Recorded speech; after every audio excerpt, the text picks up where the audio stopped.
एक समय की बात है। महात्मा बुद्ध अपनी तपस्या में लीन थे। उन्हें तपस्या में बैठे हुए कई दिन बीत चुके थे। तभी एक शिकारी उस रास्ते से जा रहा था। उस शिकारी ने महात्मा बुद्ध को पहचान लिया। शिकारी ने महात्मा बुद्ध के बारे में बहुत बातें सुनी थीं, किंतु वह महात्मा बुद्ध की अच्छी बातों से संतुष्ट नहीं था। उसने परीक्षा लेने के लिए सोचा। शिकारी पहले तो महात्मा बुद्ध को एक छोटा सा पत्थर फेंक कर मारता है, किंतु महात्मा बुद्ध कोई प्रतिक्रिया नहीं करते हैं, क्योंकि उनका मानना था शरीर को तकलीफ होती है, आत्मा को नहीं। अतः शिकारी द्वारा फेंके गए पत्थर के कारण शरीर को कष्ट हुआ, किंतु आत्मा को नहीं। शिकारी कुछ समय सोचता रहा, महात्मा बुद्ध कुछ प्रतिक्रिया करेंगे, किंतु महात्मा बुद्ध अपनी तपस्या में लीन थे।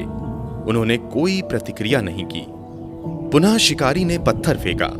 वह पत्थर महात्मा बुद्ध के आंखों के ऊपर लगा और उस जगह से खून बहने लगा।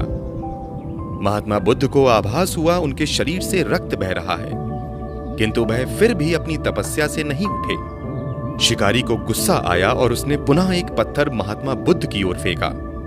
महात्मा बुद्ध के शरीर से अब खून अधिक बहने लगा। इतनी पीड़ा महसूस कर महात्मा बुद्ध के आंखों से आंसू निकलने लगे। शिकारी ने महात्मा बुद्ध के पास जाकर पूछा, आपको जब मैंने पत्थर मारा तो आपने कोई प्रतिक्रिया नहीं दी। महात्मा बुद्ध ने बड़े ही सरलता के साथ कहा, क्योंकि इससे मेरे शरीर को कष्ट हुआ है, मेरे मन मस्तिष्क को नहीं। शिकारी अचंभित रह गया।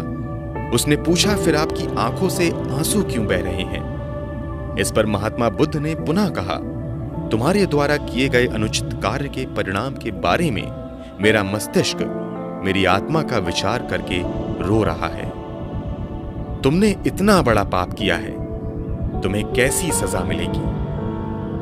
बुद्ध की बातों को सुनकर शिकारी महात्मा बुद्ध के चरणों में नतमस्तक हुआ और उनसे क्षमा याचना की। महात्मा बुद्ध क्षमाशील व्यक्ति थे। उन्होंने तुरंत शिकारी को क्षमा कर दिया और अपना आशीर्वाद दिया।